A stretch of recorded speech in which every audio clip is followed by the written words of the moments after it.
मेरे पिया गए रंगून, किया है वहाँ से टेलीफोन, तुम्हारी याद सताती है, जिया में आग लगाती है। भाभी जी, आपके पिया बड़े पत्थर दिल हैं। इतनी हसीन बीवी को छोड़ के रंगून चले गए, बताइए। हाय भैया, आप कब आए? पता नहीं भाभी जी मैं कब आया, लेकिन बस जैसे आपका मधुर स्वर मेरे कानों में पड़ा, मैं खिंचा हुआ चला आया। आप सचमुच में कोयल हैं, कोयल। ई का विभूति जी, कोयल तो काली होती है। आप गोरी कोयल हैं। You are a fair complexion Koyal, am I right? Thank you. वैसे अनीता जी भी सिंगियाती हैं का? वो सिंघियाती नहीं, वो चिखियाती हैं। का बोले? मतलब उनका गाने से दूर दूर का कोई वास्ता नहीं। आप गाते हैं का? हाँ गाता हूं ना। पहले अकेला गाता था, लेकिन जब से किसी को देखा है, एक डुएट गाने का दिल कर रहा है। हाय भैया, कौन है वो? है एक कमाल की सिंगर। कौन? नसीबा बानू? आहा, हसीना बानू। हसीना बानू? ई नाम तो हमने पहले कभी नहीं सुना। नाम तो हमने भी नहीं सुना, बस देखा है।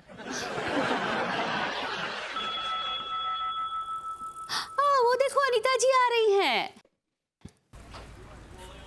मम्मी।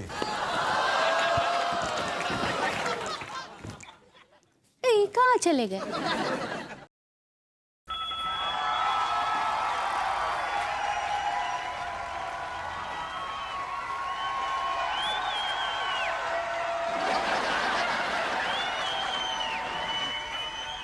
अरे यार, तिवारी जी क्या कर रहे हैं वहाँ?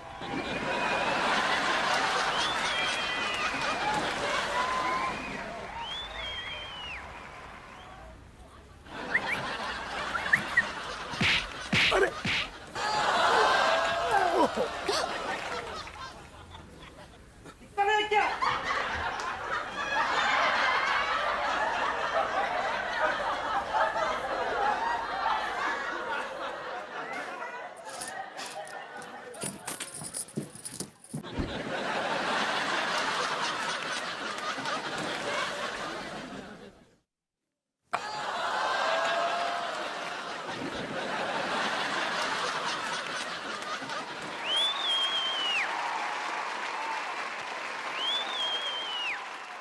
लड्डू के भैया, पानी लाओ जरा। गली में क्या कर रहे थे? क्या कर रहे थे? चल रहे थे, और क्या कर रहे थे? तो ये कपड़े कैसे गंदे हुए? गिर गए थे। कैसे गिर गए? सीबीआई ज्वाइन कर लिया होगा, जो सवाल पे सवाल दागे जा रही हो। हमारी सवाल का जवाब दीजिए, नहीं तो हम अम्मा जी को फोन कर देंगे। हाँ। अरे तिवारी, आज ये अंगूरी पूरे फार्म में नजर आ रही है। अम्मा जी को फोन काहे करोगी? हम बता रहे हैं ना। दरअसल हम तुमको बताना नहीं चाह रहे थे, हम तुमको सरप्राइज देना चाह रहे थे। कैसा सरप्राइज? क्या है कि हम मार्केट में गए थे, तो वहां के बहुत ही खूबसूरत मेम को देखा, जो गिटर पिटर अंग्रेजी बोल रही थी। उसे देखकर बस हमें तुम्हारी याद आ गई। हदैया। अरे वो बिल्कुल तुम्हारे जैसी थी, सुनहरे बाल, छिले अंडे जैसी त्वचा, अंग्रेज जो ठहरी, और नैन नक्श बिल्कुल तुम्हारे जैसे। हम कसम से तुमको बहुत मिस किए। हदैया, सच में? हाँ, बस हम यही सोचते सोचते घर की तरफ आ रहे थे कि काश हमारी अंगूरी भी ऐसी फर्राटेदार अंग्रेजी बोलना सीख जाए, तो हम मोहल्ले के सामने फक्र से सर उठाकर कह सकेंगे कि देखो, ये हमारी बीवी है। अरे अंग्रेज भी क्या अंग्रेजी बोलेंगे जो हमारी अंगूरी बोलती है। बस हम यही सोचते जा रहे थे कि आखिर ऐसा कौन होगा जो ऐसी फर्राटेदार अंग्रेजी अंगूरी को सिखाएगा। सोचते जा रहे थे कि लद्द से गिर गए। हदैया, हम तो सोचे कि आप अनीता जी को देख रहे थे। अनीता? भाभी जी बीच में कहां से आ गई? हाँ, वो तो आपके आगे आगे चल रही थी। भाभी जी? नहीं, वो हमें ध्यान नहीं है।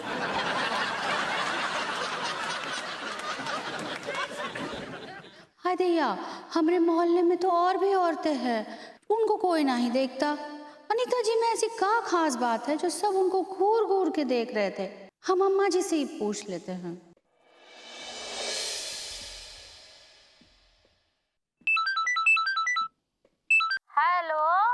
अम्मा जी प्रणाम। हाँ, खुश रहो बहुरिया। कैसन बा हा? बोलो कैसे फोन करी हो? वो का है ना अम्मा जी, हमारी गली में कुछ जेंटलमैन है जो अनीता जी को घूर रहे थे। अच्छा, वो बैल भी घूर रहा था का? कौन बैल? अरे वो तुम्हारा पति। नहीं नहीं अम्मा जी, हमको भी पहले ऐसा ही लगा कि वो अनीता जी को घूर रहे थे, लेकिन जब उन्होंने पूरी स्टोरी बताई तो हमको यकीन हो गया कि वो अनीता जी को ना ही घूर रहे थे। अच्छा, का स्टोरी सुनाई? अब जाने दीजिए अम्मा जी, हमको शर्म आ रही है। अरे बताओ ना, का स्टोरी सुनाई है? अम्मा जी वो हमरे थ्रोट में खो गए थे। तुम्हारे थ्रोट माँ? मतबल हमरे ख्यालों में खो गए थे। हाँ। और ऐसे खो गए थे कि उनको होश ही नहीं था कि उनके सामने अनीता जी चल रही है और लद से गिर गए। अब कौन समझाई गाय को? वो हमरा बेटा है, वो की ना रग रग से हम वाकिफ है। अच्छा अम्मा जी, हमको एठो बात बताइए। हाँ पूछो ना। हमरे कॉलोनी में एक से बढ़कर एक सुंदर महिलाएं हैं, लेकिन अनीता जी में ऐसा का खास बात है जो सब लोग उन्हीं को घूरते हैं? तुम कभी मिठाई की दुकान पे गई हो? हाँ गए हैं अम्मा जी। हाँ तो देखो, वहाँ जो है दो तरह के मिठाई होते हैं। एक वो जो सादे होते हैं और एक वो जिसमें चांदी का बरक लगा होता है। हाँ अम्मा जी हाँ। तो तुम्हें कौन सा मिठाई अच्छा लगता है? अम्मा जी हम तो चांदी के बरक वाला मिठाई ही लेंगे ना।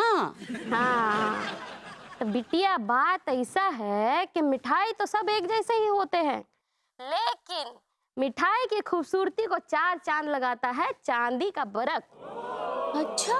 हाँ तो बिटिया, मेहरारू जो होती है वो मिठाई के समान होती है और उसको अपनी खूबसूरती पे चार चांद लगाने के लिए चांदी का बरक लगाना चाहिए, समझी? इसका मतलब है अम्मा जी, बाकी के औरतों को भी अपने चेहरे पर चांदी का बरक लगाना चाहिए का? अनीता जी भी अपने चेहरे पर चांदी का बरक लगाती है? ओ देखो बिटिया, हम तुमको साफ साफ समझा रहे हैं। बात ऐसा है कि जब मेहरारू होती है ना, उनको मेकअप लगाना चाहिए, ड्रेस अच्छा पहनना चाहिए, समझी? उससे जो है अपनी खूबसूरती को निखारो। देखो बात का है कि औरत जो है वो रसगुल्ले के समान होती है और आदमी रसगुल्ला खाने वाले के जैसा। तो आदमी को जौन रसगुल्ला ज्यादा सुंदर लगेगा ना, वो उसी को उठाएगा। और अगर घर में सुंदर रसगुल्ला नहीं मिलेगा तो बाहर रसगुल्ला खाने चला जाएगा। आई बात की नहीं समझ में? हाँ अम्मा जी, हम जब भी इनके लिए रसगुल्ला बनाते हैं ये खाते ही नहीं है। इसका मतलब ये बाहर रसगुल्ला खाते हैं का? अरे देखो बिटिया, तुम जो है अपनी खूबसूरती को निखारो ताकि वो बैल जो है रसगुल्ला खाने बाहर नहीं जाए, समझी? हम समझ गए अम्मा जी। का समझी? यही कि हम एक ऐसा रूप लेते हैं कि हमरे अलावा वो किसी और को ना देखे। हाँ शाबाश बिटिया, शाबाश। ठीक है अम्मा जी, अब हम रखते हैं। प्रणाम। हाँ बिटिया, खुश रहो।